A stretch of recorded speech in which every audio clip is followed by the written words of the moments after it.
Hey guys, welcome back to Kamel Soups 808. So I just recently became aware of this 1/10 scale Bloodsport, The Last Fight diorama.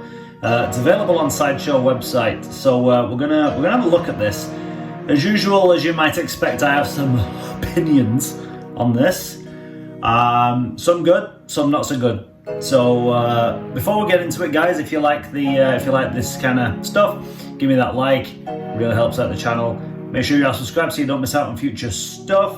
Without further ado, let's get into it. So, as some of you may or may not know, I am a huge Bloodsport fan. It's probably like my second favorite movie of all time after Terminator 2. And I love it that much. I actually own a 1/3 scale statue of Jean-Claude Van Damme as Frank Dukes from PCS. I did a video review on that. Feel free to go back and check it out. It's awesome. The reason I say that is just as a testament of my love to the movie. I hate 1/3 scale statues. I think they're too big and monstrous and expensive, and I've spoken about this before, but I had to have a Frank Dukes, and the only good one that's out there, to my knowledge, is the 1/3 scale from PCS. So until a good quarter scale one comes along, I'm sticking with that one. So this 1/10 scale one popped up. It popped up on like a little reel video on my phone the other day, so I had to look into it a little bit more. So here we are. It's a 1/10 scale diorama, and it's from the scene in the last fight. Where it's Frank Dukes versus Chong. They're on the platform. He's just jumped over the ref, stood on his shoulders, and he's delivering his flying kick, kicking Chong square in the chest. Now, first thing I will say is, as with any statue of a real actor or movie character, what's the most important thing? The facial, right? The portrait.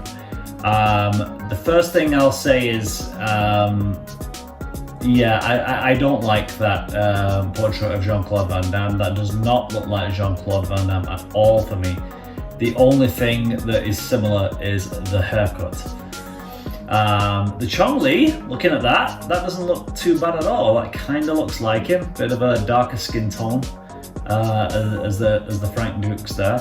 There's the pose on Frank Dukes flying through the air as he's delivering his flying kick is totally accurate to the movie poster. If we check that out here, it's really well done, just like the movie poster. The musculature looks pretty much bang on for both characters, right? For Chong and Frank Dukes, looks super dynamic. I worry about leaning.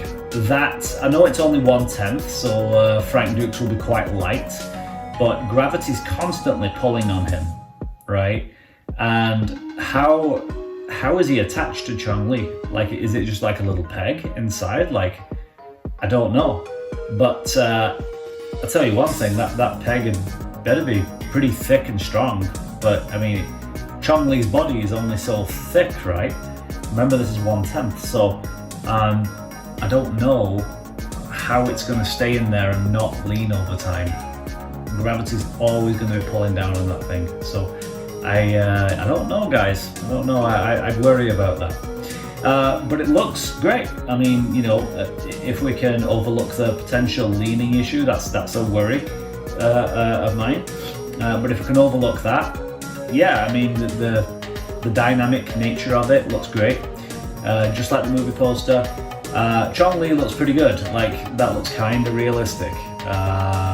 His hair's a little bit bushier than I remember there. I don't remember his hair being that bushy in the movie. But Frank Dukes' hair looks great there. Just that face sculpt is nothing like him at all. And then I'll say something about this base.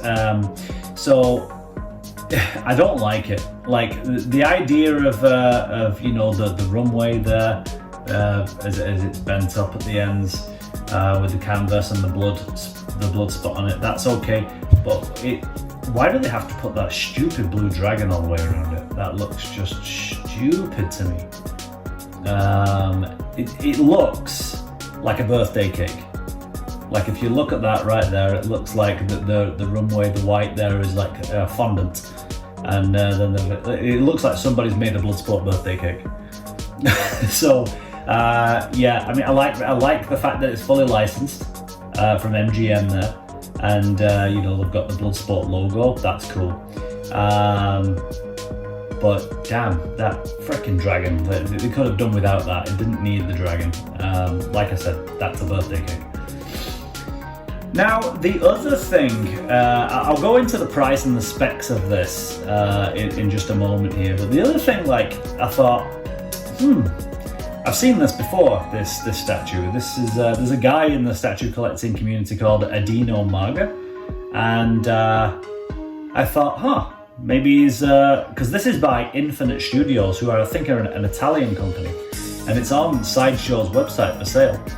So I'm like, oh, good for him. Maybe he's hit the big time and he's getting this kind of mass produced and all the rest of it, and he's selling through Sideshow now. Great. And maybe he's got his own company, because I think he was just like a private custom guy. But then I look, and if you look on the Sideshow website, it's got like the details of the sculptors and whatnot. It says artists: Daniele, Danko, Angelozzi. Dario, that's the sculptor, and then Dario Barbera for the paint. So where's a DinoMagas, right? Like, so then I had to go back and look at a video of a DinoMagas. It looks like the same statue apart from no silly dragon, and the likenesses are just different. So, but he did his years ago now. So I think people are taking liberties. People have seen that he did this, and they're like, oh, well, we'll do it as well, right? Because his was unlicensed. So they've kind of stole the idea. Is that cool, isn't it? Well, at the end of the day, Dino didn't have the license from MGM. So, I mean, some will argue it wasn't cool from him in the first place to be sculpting and reselling a statue without the license. But I mean, that's a whole other discussion. So yeah, so let's have a look at the details of this. So this is expected to ship April 2025 to June 2025, and you can pre-order it. This is in Canadian dollars that I've got it up as now, $576.50, which if we have a look at what that is in US dollars, so that's $410 US. So this is 1/10 scale, 27 centimeters high, 29.5 centimeters wide, and 22.5 centimeters deep. And the description is as follows. The final fight scene in Bloodsport between Jean-Claude Van Damme, Frank Dux, and Bolo, Yeung, Chong in the Kumite arena is the highlight that combines intense action, exceptional martial arts skills, and a strong emotional charge, making it one of the most iconic and memorable sequences in film and martial arts cinema. I'd agree with that. But then it says, the figure of Frank Dux is captured in a moment of pure action, suspended in the air as he performs his legendary spinning kick. It's not a spinning kick, no, it's not. They're referring to the helicopter kick. That's the one he does several times at the end to finish off, where his legs go like into the splits. This is the flying kick, where he jumps over the referee. Stop getting shit wrong. Bloodsport, the last fight, 1/10 diorama statue created with passion and skill by the artistic team of Infinite Statue and Collectibles, is a true masterpiece dedicated to all Bloodsport fans and martial arts collectors. Don't miss your chance to order today. Yes, you can order today, but I disagree. I don't think it's a masterpiece. I think if you want a Bloodsport statue on a budget, it's a good choice. There's a lot of good stuff I like about it. I don't like that silly dragon, and I really don't like the Frank Dux portrait, and I just really worry about future leaning. But that's just what I think, guys. What do you think? Comment below. I'll be interested to know your thoughts. Anything Bloodsport I'm interested in, so I had to do a video on this. If you haven't already, if you enjoyed this video, click that like. Really helps the channel out, and I really do appreciate it. Thank you very much. And make sure you are subscribed so you don't miss out. With that said, catch you in the next one.